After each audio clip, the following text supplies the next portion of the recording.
This video contains graphic descriptions of violence and disturbing content related to real-life events, which may not be suitable for all audiences. Viewer discretion is advised. Welcome back, everybody, to The Deep Dive. This time we're going on a journey. It's into a world where beauty and mystery collide. We're talking about the unsolved disappearances in U.S. national parks. These places that we often see as these escapes, these places for recreation. They also have a darker side, don't they? Yeah, they do, and we're going to see why. We've got 3 articles here. 10 cases of mysterious disappearances in national parks. Cold Cases Investigative Services, that's from the U.S. National Park Service. And the creepiest unsolved national park mysteries. And between these 3, they paint a picture of just how fast a fun hike can become a frantic search. You know, it's interesting. The National Park Service, they actually have a whole section on their website that's dedicated to these cold cases. It really shows how these mysteries, how much they stick with us. Okay, so let's jump right in with a case that's particularly eerie. Just imagine this. You're hiking in Yosemite National Park. This is back in 1983. You come across a severed hand, and that's exactly what happened. It took almost 40 years to identify it. And it belonged to Patricia Hicks. That discovery alone, it sends shivers down my spine. And then it gets even more unsettling when you consider there are potential connections to a cult and even to the serial killer Henry Lee Lucas. Yeah, that case, it really brings home the fact that these aren't just stories, you know, these are actual lives that were cut short, and these families are left behind with all these questions, these unanswered questions, and it really challenges our assumption that we're safe. When we're within the boundaries of a national park, darkness can just seep in anywhere. It really can. But let's rewind a little bit. Let's look at the bigger picture. The National Crime Information Center, they report thousands of missing persons cases every single day in the U.S., and a large number of these, they happen inside national parks. It begs the question, are these disappearances more common in these large wilderness areas? Or are we just more interested in them because of the setting? I think it's probably a little bit of both. You know, statistically speaking, the fact that the national parks are so big and so remote, they make it much harder for search and rescue teams to do their job. Think about the dense forests of the Great Smoky Mountains or like the huge wilderness of Yosemite. It's so easy to get lost there. But I also think there's something about the setting, the serene beauty, and then someone vanishes without a trace. I think it captures our imagination. Yeah, you're right. That contrast definitely plays a role. Speaking of the Great Smoky Mountains, that park has a particularly spooky history of disappearances. And there are 2 cases that really stand out. First, there's Thelma Melton back in 1981. So imagine you're hiking with your friends. You step ahead of the group just for a second. Yeah. And then you disappear, completely vanish. No trace. Oh, my God. It's like she just stepped into thin air. What's so interesting about Thelma's case is there's just no clear explanation. The theories, they range from her running away to a sudden accident. But there's just no evidence, and it becomes this puzzle. It just leads to more and more speculation. And that's something that we see again and again in these cases. There's no real answers. So people come up with theories, rumors, sometimes even folklore. It's almost like the mystery itself becomes a part of the landscape, and it adds another layer to its allure. But while Thelma's case is strange, there's another Smoky Mountains disappearance. That's heartbreaking. The case of 6-year-old Dennis Martin in 1969. He was playing a game with other kids. One minute he's there, the next he's gone. It started the biggest search in the park's history, but there were very few clues. Dennis's case, it really emphasizes how hard it is to search in these environments. The terrain can be really rough, the weather can change in an instant, and evidence can be lost so easily. It's crazy to think about the resources and the manpower that must be needed for these searches. And you mentioned weather being a factor. I read that in Dennis's case, they had thousands of volunteers searching, but all those people might have actually hurt the investigation. They might have trampled over evidence. Yeah, exactly. And that's why Dennis's case, it led to big changes. And in search and rescue protocols, they started to emphasize the need for trained teams, people who could communicate clearly and who knew how to preserve evidence. It was a terrible lesson to learn, but it hopefully led to more effective searches later on. That's a good transition to another case that changed how we think about river exploration.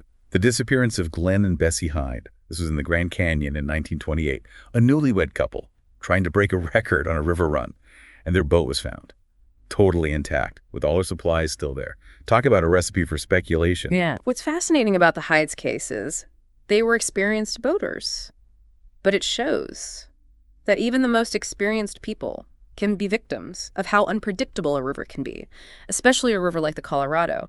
The rapids are so strong, and the landscape is so remote, it can be really dangerous. And the Grand Canyon, with its steep drops and its treacherous currents. It has claimed a lot of lives over the years. So while theories of a murder-suicide or Bessie living under a new identity, they're definitely interesting. We can't ignore how dangerous the canyon itself is. It's almost like a character in the story, a powerful force that we just can't control. And that's a theme that we see over and over again in these national park disappearances. There's this tension between us, wanting to explore, wanting to conquer these places, and nature reminding us that it often has the upper hand. Yeah. Speaking of that humbling reminder, let's move to a more recent case. This is in North Cascades National Park. Rachel Lekaduk in 2019. She went hiking alone to celebrate her birthday. And she vanished without a trace. Her remains were found 2 years later. Rachel's case is a very real reminder, especially for those of you who like to hike alone, to always let someone know your plans. The North Cascades, they're known for being beautiful, but also for having unpredictable weather. The weather can change so quickly. And what starts as a fun hike can become life-threatening in just minutes. Yeah, and it's easy to focus on the more sensational parts of these cases. But Rachel's story reminds us how important it is to have the right gear, to understand the terrain, and to be ready for anything. Absolutely. These parks are stunning, but they deserve our respect. We can't get caught up romanticizing the wilderness and forget about the danger. Right. Now, for a case that's close to my heart, because I love the Rockies, the disappearance of 4-year-old Alfred Beilharz.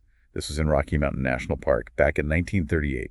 Imagine you're on a family vacation and your child vanishes near a stream, never to be seen again. Cases that involve children, they always hit hard, don't they? And Alfred's disappearance, despite all the searching they did, it's still a mystery. It reminds us that these tragedies, they can happen to anyone, anywhere. It doesn't matter your age or your experience. It really makes you think, are there any common threads in these cases?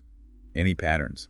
Are some parks more prone to these disappearances than others? Those are great questions. And they're questions that investigators are always thinking about. As we look closer at these cases, maybe we'll start to see some patterns and understand a bit more about what's going on. I'm definitely interested to see. Let's move to a case that has mystery and a bit of historical intrigue. The legend of the lost city in the Everglades. This is a hidden island, shrouded in secrecy, and it's rumored to have been everything from a Seminole settlement to a Confederate hideout, and even a moonshine operation connected to Al Capone. Now that's a story that really captures the imagination. It shows how fascinating hidden places are and the secrets they hold.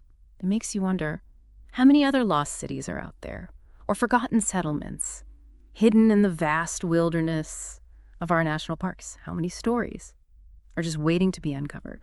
I love how this case mixes history, speculation, and even a little bit of gangster intrigue. It's like we're stepping back in time and finding this hidden chapter in American history.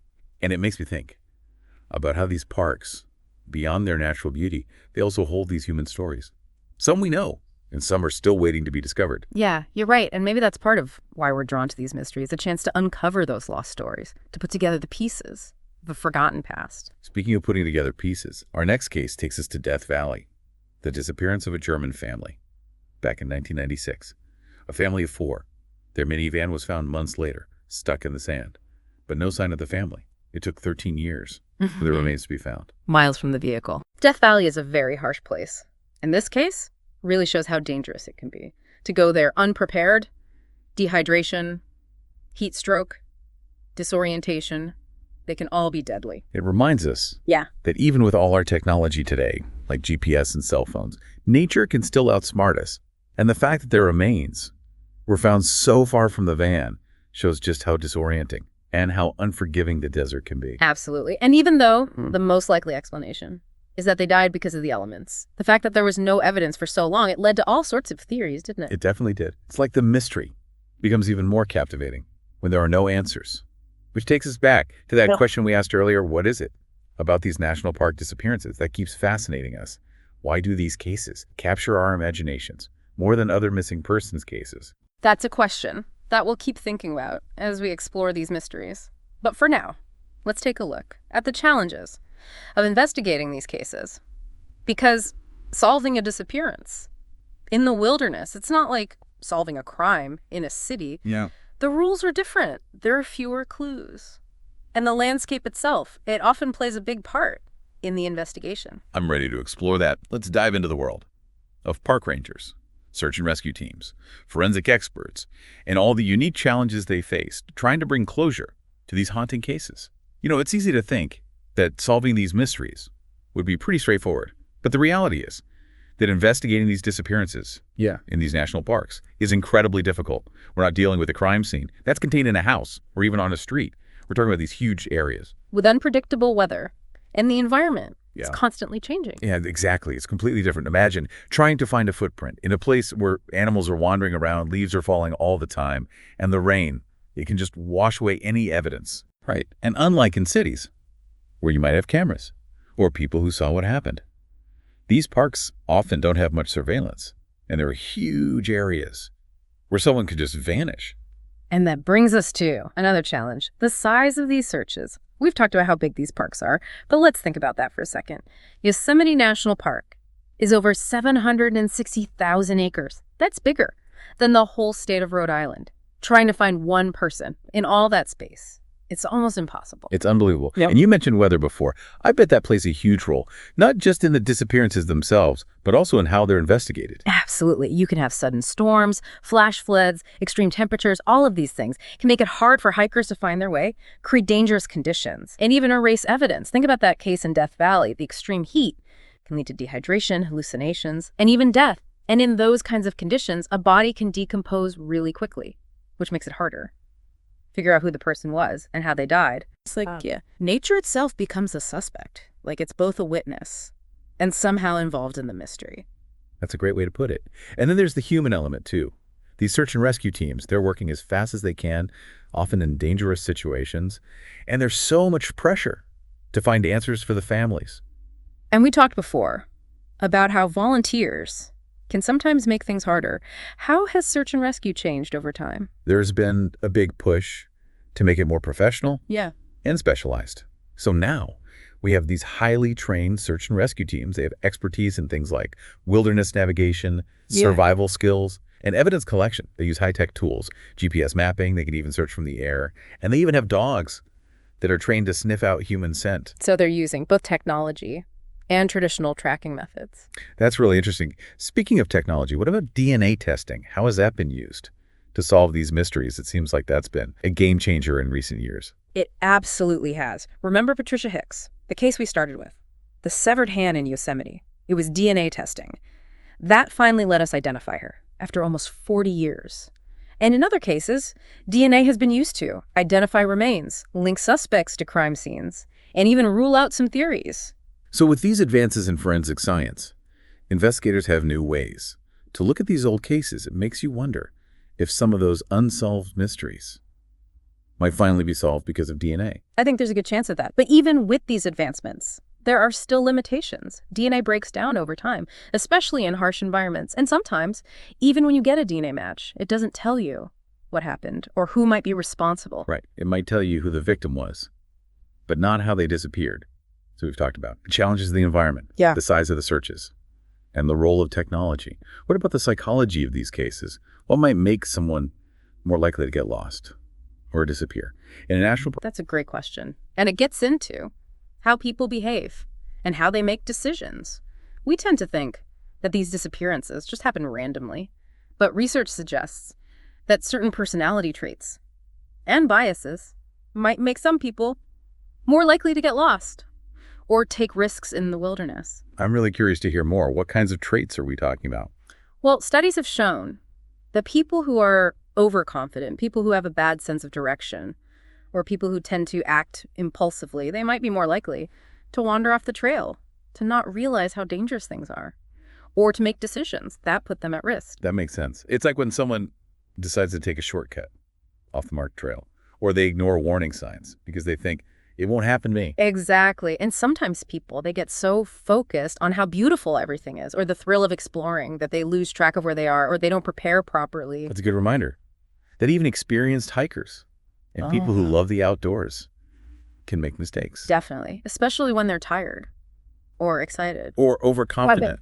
And you mentioned something earlier called experiential blindness. Can you explain that a little more? Yeah, so that's when Our brains basically filter out information that doesn't fit with what we expect or what we already believe. So if you're hiking in an area you think you know well, you might miss little changes or warning signs because your brain is basically running on autopilot. So it's not just about being physically prepared. It's also about being mentally prepared, being aware of our biases and staying alert.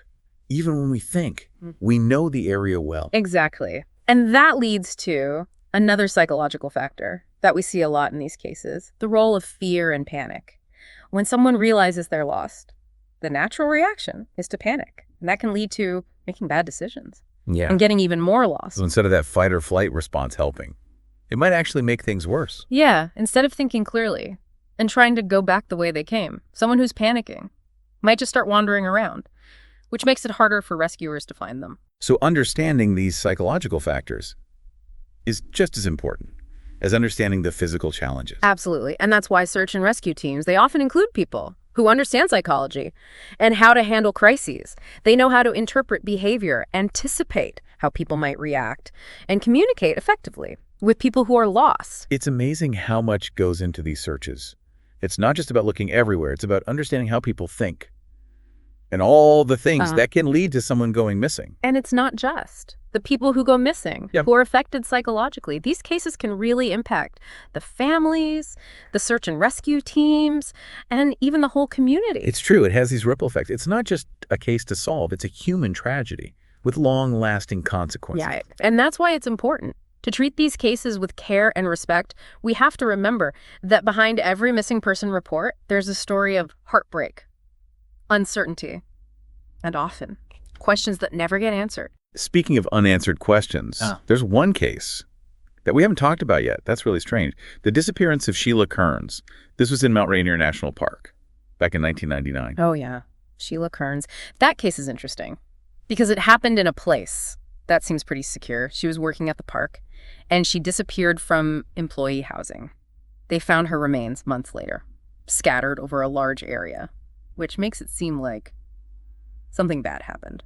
It's scary to think that someone could vanish from a place that's supposed to be safe. It challenges the idea that these disappearances always happen because these wilderness areas are so big and remote. It definitely does. And Sheila's case is still unsolved, which just adds to the mystery. It makes you think, what other dangers might be hidden in these places? That seems so peaceful. It's a sobering thought. It shows us that even in national parks, there's still vulnerabilities and potential threats. Exactly. And it reminds us that we need to be aware, trust our instincts, and be careful, even in places that we think are safe. Now, let's go back to the Great Smoky Mountains and the case of Dennis Martin.